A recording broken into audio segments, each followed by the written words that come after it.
మేనేజ్మెంట్తో association అయిపోయారు. సాక్షాత్తు intermediate board secretary కూడా ఈ విషయాలన్నీ తెలుసు. విద్యార్థి నాయకులు మీరు ధర్నాలు చేస్తున్నారు, కాలేజీకి వెళుతున్నారు. దీని మీద యాక్షన్ తీసుకోవాల్సిన వాళ్ళే నిమ్మకు నీరెత్తినట్టుంటే ఇంకా ఈ కార్పొరేట్ కాలేజీలు జరిగే ఆగడాలను ఎవరు బాధ్యత వహించాలి? దీని మీద స్పందించే ముందు ఒక విషయం చెప్తానండి. చెప్పండి. మొన్నటికి మొన్న సుప్రీంకోర్టు జడ్జి గారు విద్యార్థుల యొక్క మరణాల మీద స్పందిస్తూ రైతుల కంటే కూడా విద్యార్థుల యొక్క మరణాలు ఎక్కువగా ఉంటున్నాయి, ఈ విద్యా వ్యవస్థలో తీవ్ర ఒత్తిడిని ఎదుర్కొంటున్న విద్యార్థులు భారత భవిష్యత్తుకు అంటే పునాది వేసేటువంటి వాళ్ళు, భారత భవిష్యత్తులో తోడ్పాటును అందించేటువంటి ఈ విద్యార్థి సమాజమే ఈ విధంగా చనిపోతే ఎట్లా అని చెప్పేసి ఆందోళన వ్యక్తం చేయడం జరిగింది. పేరెంట్స్ కూడా ఆలోచించాలి. ఐఐటి జేఈ నీట్ యొక్క మాయలో పడి, ఈ కార్పొరేట్ యొక్క మాయలో పడి విద్యార్థుల మీద తీవ్ర ఒత్తిడి తీసుకొచ్చి వాళ్ళు మానసిక వేదనను అనుభవించే విధంగా, సూసైడ్ అటెంప్ట్ చేసే విధంగా పేరెంట్స్ కూడా దీనికి ఇండైరెక్ట్ కారణమవుతున్నారు. ఇంకొకటి, ఈ విద్యాశాఖ అధికారులు ఎవరైతున్నారో వాళ్ళందరికీ కూడా విద్యార్థి సంఘాల ద్వారా తెలుస్తున్నాయి, పేరెంట్స్ ద్వారా తెలుస్తున్నాయి. కానీ వారు మీరు అన్నట్టుగా నిమ్మకు నీరెత్తినట్టుగా వ్యవహరిస్తూ వాళ్ళ దగ్గర నుంచి పైసలు వసూలు చేస్తూ వాళ్ళకి ఇండైరెక్ట్గా సపోర్ట్ చేస్తున్నారు. ఈ సమాజంలో మార్పు రావాలి, తల్లిదండ్రుల్లో కూడా మార్పు రావాలి.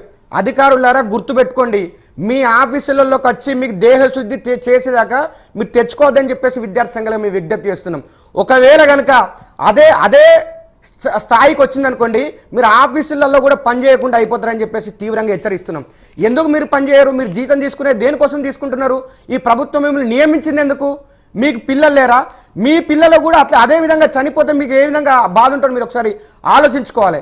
ఎందుకు మీ బాధ్యత మేము సరైన విధంగా నిర్వర్తిస్తలేరో మీరు ఒకసారి ఆలోచన చేసుకొని మీరు స్పందించాలని చెప్పేసి ఈ సందర్భంగా డిమాండ్ చేస్తున్నాం. ఖచ్చితంగా ఆ రోజులు వస్తాయి, గుర్తుపెట్టుకోండి, గుర్తెరిగి పనిచేయండి. లేకపోతే విద్యార్థి సంఘాలుగానైనా, తల్లిదండ్రులైనా, అయితే పేరెంట్స్ సంఘాలైనా కానీ మీ ఆఫీసులలోకి వచ్చి దాడులు చేసేంత వరకు మీరు తెచ్చుకోవద్దని చెప్పేసి ఈ సందర్భంగా హెచ్చరిస్తున్నాం. ప్రైవేట్ విద్యా సంస్థలలో ఉన్నటువంటి కార్పొరేట్ విద్యా సంస్థలు ఏవైతే ఉన్నాయో ఖచ్చితంగా ఈ ప్రభుత్వం ఏదైతే నియమ నిబంధనలు పెట్టిందో ఆ నియమ నిబంధనలకు అనుగుణంగా మీరు పనిచేయాలి. విద్యార్థుల మానసిక ఉల్లాసం కోసం ఏదైతే టైమును కేటాయించాలో ఈ వెకేషన్ ఇచ్చిరో ఆ వెకేషన్లో క్లాసులు నిర్వహించరాదని ఉన్నది కాబట్టి నిర్వహించొద్దని చెప్పేసి మేము డిమాండ్ చేస్తున్నాం. తర్వాత జరగబోయేటువంటి పరిణామాలకు ఈ ప్రభుత్వము, కార్పొరేట్ యాజమాన్యమే మీరు బాధ్యత వహించాల్సి వస్తుంది. ఎన్ని కేసులు పెట్టుకున్నా, ఎంత నిర్బంధం చేసినా కానీ మీ ఆటలు సాగనివ్వకుండా చేయడానికి విద్యార్థి సంఘాలుగా, ఫోర్త్ ఎస్టేట్గా వీళ్ళతో కలిసి పనిచేయడానికి మేము సిద్ధంగా ఉన్నామని చెప్పేసి విద్యార్థి సమాజానికి హామీ ఇస్తున్నాం. మాట్లాడదాం రాంబాబు గారు. మార్పు దగ్గరలోనే ఉందని ఆశిద్దాం. ఇప్పుడు నెక్స్ట్ కాలర్ తీసుకుందాం. శ్రీనివాస రామారావు గారు, జూనియర్ కాలేజ్ ఫిజికల్ డైరెక్టర్ గారు. నమస్తే సార్. నమస్కారం శ్రీనివాస రామారావు గారు, ఎక్కడి నుంచి మాట్లాడుతున్నారు? నేను ప్రకాశం జిల్లా మార్టూరు నుంచి మాట్లాడుతున్నాను సార్. ప్రకాశం డిస్టిక్ చెప్పండి. మార్టూరు నుంచి మాట్లాడుతున్నాను సార్. జూనియర్ కాలేజెస్ లో, ప్రభుత్వ జూనియర్ కాలేజీల్లో మంచి లెక్చర్స్ ఉన్నా కూడా తల్లిదండ్రులు ఈ కార్పొరేట్ మోజులో పడి పిల్లల్ని అక్కడ జాయిన్ చేస్తున్నారు సార్. ఓకే. పిల్లలకి సరైన వసతులు లేక ఒత్తిడి పెరిగి ఆత్మహత్యలు చేసుకొని ఈ ప్రాంతంలో 7-8 మంది చనిపోయారు సార్, చిలకలపేట అండ్ మార్టూరు ఏరియాలో. మీరు జూనియర్ కాలేజ్ ఫిజికల్ డైరెక్టర్ అన్నారు. గవర్నమెంట్ జూనియర్ కాలేజా, ప్రైవేట్ అండి? Private sir. ప్రైవేట్ అంటే మరి పేరెంట్స్ కూడా ఇంతమంది చనిపోతున్నారు, న్యూస్ పేపర్లో చూస్తున్నారు, కొన్ని మీడియా సంస్థలు వేస్తున్నాయి, వేయట్లేదు. కానీ ఇంత చూస్తున్నా కూడా పేరెంట్స్లో ఎందుకు చలనం లేదంటారు?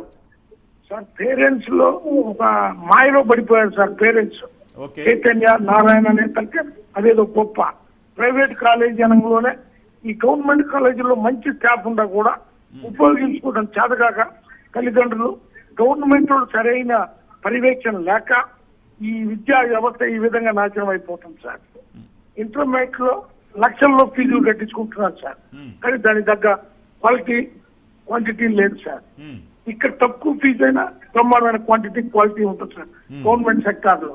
వారి మీద పర్యవేక్షణ ఇంటర్మీడియట్ బోర్డు లోపం, పార్టీలేమో డబ్బులు దండిగా చైతన్య వాళ్ళ దగ్గర, నారాయణ వాళ్ళ దగ్గర తీసుకోవటం, వాళ్ళకి ఇండైరెక్ట్ గా దొంగ జీవోలు ఇవ్వటం, పిల్లకాయలని చేసుకోవటం, ఫీజులు ఎక్కువ వసూలు చేసుకోవటం, గవర్నమెంట్ కి తక్కువ చూపించడం, ఇలాంటివి జరుగుతున్నాయి సార్. పేరెంట్స్